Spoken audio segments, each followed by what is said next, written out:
the U.S. This is the largest bounty ever offered in the war on drugs and marks a major shift in strategy against one of Mexico's most violent cartels. The promise of this reward could turn informants into key players, disrupting Qing's operations from within. By the end of this video, you'll understand why this move could mark a turning point in the fight against one of the most violent drug cartels in the world. The Jalisco New Generation Cartel, or Qing, is one of the most dangerous and powerful organized crime groups in Mexico. Led by Nemesio Oseguera Cervantes, known as El Mencho, the cartel has been at the center of some of the country's most brutal violence for over a decade. Known for its extreme brutality, the Qing uses tactics like mass executions, beheadings, and even cannibalism in training new members. They've also been spotted using drones and rocket-propelled grenades to attack their enemies, government. It signals a shift from traditional law enforcement methods to a more aggressive strategy that relies on intelligence and informants. The idea is simple: offer a huge financial incentive to anyone with inside information about the cartel's leaders. This could potentially weaken the Qing from within, as members may be tempted to betray their organization for personal gain. The significance of this move can't be overstated. It's not just about capturing a few high-profile criminals, it's about sending a message that no one is above the law and that even the most violent cartels are now being targeted with new tools. The UTC has long been involved in the war on drugs, but this bounty represents a bold new approach. The Qing's reach extends far beyond Mexico. It controls drug trafficking routes across the country and is heavily involved in the production and distribution of both cocaine and methamphetamine. Its operations have brought chaos to entire regions, with frequent kidnappings, assassinations, and violent turf wars against rival cartels like Los Zetas and the Sinaloa cartel. With this reward, the U.S. government is essentially inviting anyone with information about Qing leaders to step forward. As we go deeper into this video, you'll see how this strategy compares to past efforts and why experts believe it might finally start to crack the Qing's operations. This is more than just a reward. It's a potential turning point in one of the most dangerous conflicts in modern history.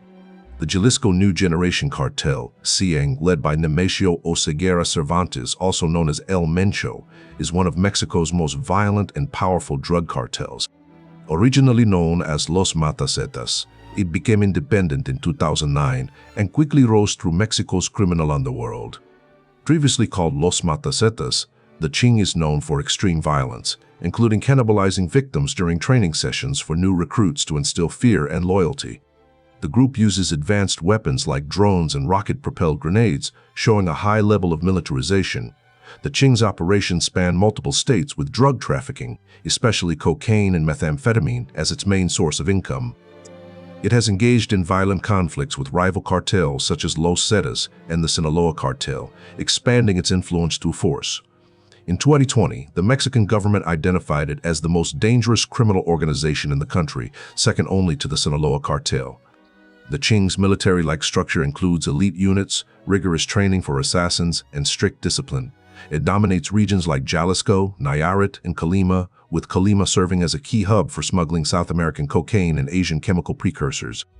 The cartel expanded rapidly after its formation, spreading across Mexico within 6 months and becoming one of the most operationally capable criminal groups by 2012.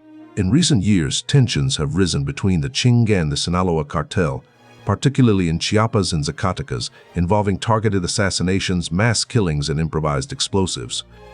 The Qing also engages in territorial disputes with groups like La Resistencia and the Knights Templar cartel, reinforcing its reputation for extreme violence. The Qing's rise highlights the increasing militarization of organized crime in Mexico. As law enforcement struggles to contain these groups, the use of advanced technology such as drones and remote-controlled explosives presents new challenges. The cartel's ability to adapt through alliances or violent confrontations suggests that the war on drugs will remain a complex and evolving battle for years to come. Government represents a bold new strategy in the fight against drug trafficking, specifically targeting the Jalisco New Generation Cartel, Qing. Rather than relying solely on military or law enforcement actions, which have had mixed results in the past, this move aims to exploit internal divisions within the cartel by offering an enormous incentive for betrayal. The logic is simple. If members know they could earn millions by turning against their leaders, it creates a dangerous environment of distrust and suspicion inside the organization.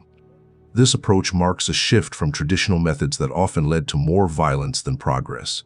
Instead of direct confrontations, the USS is now using intelligence-led tactics that target the cartel's leadership through informants or defectors.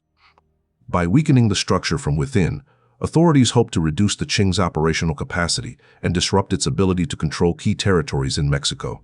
The scale of the reward also signals a strong commitment from the USS government to collaborate closely with Mexican authorities. It shows that Washington is willing to invest heavily in intelligence gathering and cooperation to achieve results that have long been elusive through military operations alone. This kind of financial incentive could encourage not only cartel members but also individuals close to them, like family members or business partners, to come forward with information. However, this strategy isn't without risks. Offering such a large bounty might provoke retaliation from the cartel, leading to increased violence against potential informants or their families. It could also create more internal conflict within the Qing, potentially triggering power struggles or purges that make the organization even more unstable. The question remains, will it lead to more arrests or just more bloodshed? Launched a major military campaign in Mexico to combat drug trafficking organizations. This initiative was part of a broader strategy aimed at reducing the flow of illegal drugs into American markets by targeting the cartels directly. However, despite these aggressive measures, the situation has not improved as expected. In fact, the power and influence of Mexican drug cartels have only grown over time. One key factor in this escalation is the decline of Colombian cartels like Medellin and Cali, which once dominated the cocaine trade, as those groups weakened due to internal conflicts and increased pressure from USS and Colombian authorities. A vacuum was created that Mexican cartels quickly filled. Past military operations have often backfired, leading to increased violence rather than reducing cartel power. The presence of USS troops in Mexico has sometimes fueled more conflict, as cartels adapted by becoming more militarized and violent. The cycle of escalation has made it clear that traditional approaches are not working, and new strategies are needed.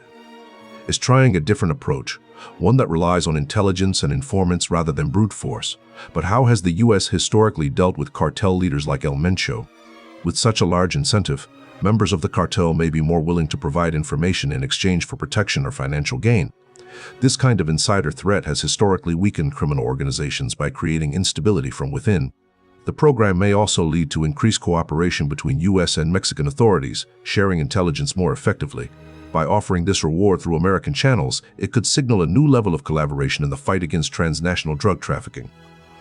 However, some analysts warn that cartels might retaliate against informants, leading to a rise in violence and executions.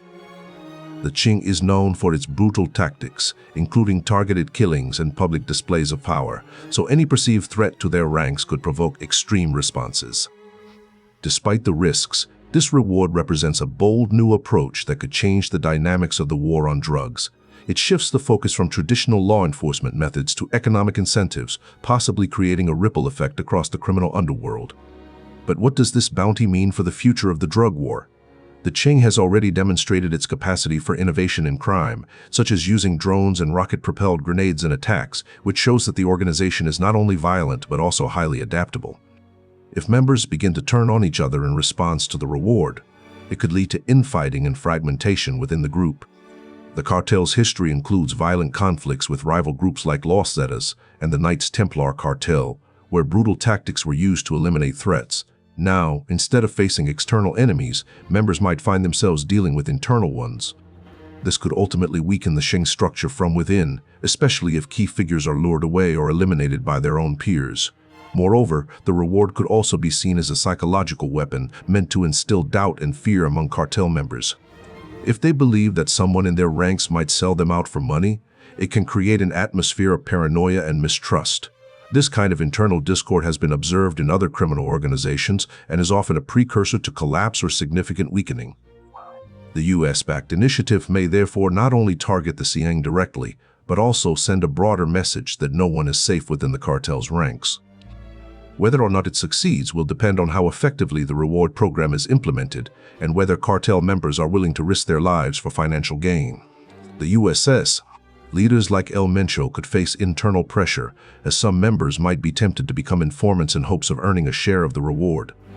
This could lead to power struggles, betrayals, or fragmentation, weakening the Qing's unified structure. At the same time, the cartel may respond with extreme violence against those who cooperate with authorities. These actions serve not only as punishment but also as propaganda to instill fear and reinforce loyalty. Public displays of brutality are used to intimidate rivals and civilians alike. Despite these challenges, the Qing remains one of Mexico's most formidable criminal organizations. Its military-like structure, access to advanced weapons like drones and rocket-propelled grenades, and deep networks across multiple states make it resilient. The group is known for its highly trained assassins and specialized units that conduct precise attacks, allowing it to operate effectively even in areas with limited law enforcement presence. Survival will depend on the Qing's ability to adapt through replacing key leaders, shifting alliances, or expanding into new regions. In recent years, it has expanded beyond Jalisco into Nayarit and Colima, which are vital for drug trafficking routes from South America and chemical precursors from Asia. Its diversification into extortion, human trafficking, and illegal mining strengthens its economic base. What does this mean for the future of the war on drugs? Will the reward lead to more arrests or greater violence and instability? Its rivalry with cartels like Sinaloa has led to violent clashes in states such as Chiapas and Zacatecas. The Qing's history of brutal tactics makes it feared both nationally and internationally. It rose from a division of the Molinho cartel, defeating it in a power struggle that led to the collapse of La Resistencia. This highlights its capacity for strategic and violent expansion. Even with external pressures like rewards and increased law enforcement efforts, the Qing is unlikely to disband without significant internal or external conflict, as the U.S. Government continues offering incentives for intelligence leading to cartel leader captures. Stakes are high for both the Qing and the broader fight against organized crime in Mexico. Whether this reward results in greater cooperation from within the cartel or triggers even more violence remains uncertain, but one thing is clear: the Qing will not go down without a fight, the U.S. This approach encourages insiders to provide intelligence that could dismantle the organization from within, potentially proving more effective than brute force alone. Success depends on how well the program is implemented. However, if the cartel retaliates or tightens control over information, the strategy could backfire. Protecting informants from retaliation by both the cartel and local authorities is also crucial. This initiative sets a precedent for combating organized crime through financial incentives rather than prolonged military operations. Yet, it carries risks. Cartels are known for their ruthlessness, and any move against them can provoke violent responses. Historically, the U.S. has relied on extraditions and international cooperation to capture cartel leaders like El Mencho. Joaquin El Chapo Guzman was captured in 2014 and served time in a maximum security prison in Almoloya de Juarez. He was transferred to a prison near Ciudad Juarez in 2016 and extradited to a maximum security prison in New York, United States on January 19, 2017. However, El Mencho has evaded capture for years due to Qing security operations and local ties. In recent years, the U.S. has disrupted cartel finances through asset seizures and sanctions. There's no guarantee that information provided will be reliable or lead to arrests. Informants may provide misleading intelligence to avoid punishment, and the reward could incentivize fabricated reports, wasting resources and endangering lives. Another challenge is ensuring the safety of those who come forward. The U.S. must work closely with Mexican officials to protect them from retribution. Ultimately, this initiative reflects a growing recognition that combating organized crime requires more than military force or traditional law enforcement. It demands financial incentives, international cooperation, and community engagement. Whether the reward leads to El Mencho's capture remains uncertain, but it signals a shift in how the U.S. is addressing one of the world's most dangerous criminal organizations. As we've seen, the U.S. is shifting its strategy to focus more on intelligence and rewards rather than just military force. This new approach highlights a broader trend in global counter-narcotics efforts, using financial incentives and community cooperation to dismantle organized crime from within. The Qing remains a dangerous organization, but this move shows that change is possible through new tactics. What will happen next? Will informants come forward in large numbers? Can the cartel adapt and survive? These are questions that remain unanswered. But one thing is clear: the war on drugs is evolving, and this reward may be one of the most significant steps taken so far. This shift doesn't just target the Qing, it signals a broader transformation in how the U.S. and its allies approach the drug trade. It's no longer just about chasing cartels through military operations or border enforcement. It's about leveraging information, rewarding those who help bring down criminal networks and building trust with communities that have long been caught in the crossfire. The Qing has survived years of violence, rivalries, and government crackdowns, but now it faces a new kind of threat, one that doesn't rely on bullets or bombs, but on the power of human intelligence. The future of this war will depend on how well these tactics are implemented and how responsive cartel members are to the incentives being offered. If enough people decide to come forward with critical information, the Qing could be significantly weakened from within. But if the cartel manages to maintain its grip on loyalty and fear, it may still pose a major threat for years to come. What happens next in the war against Mexico's most dangerous drug cartels? Stay tuned for our next video. Subscribe for more deep dives into global security and law enforcement strategies. What do you think about this new approach? Share your thoughts in the comments below.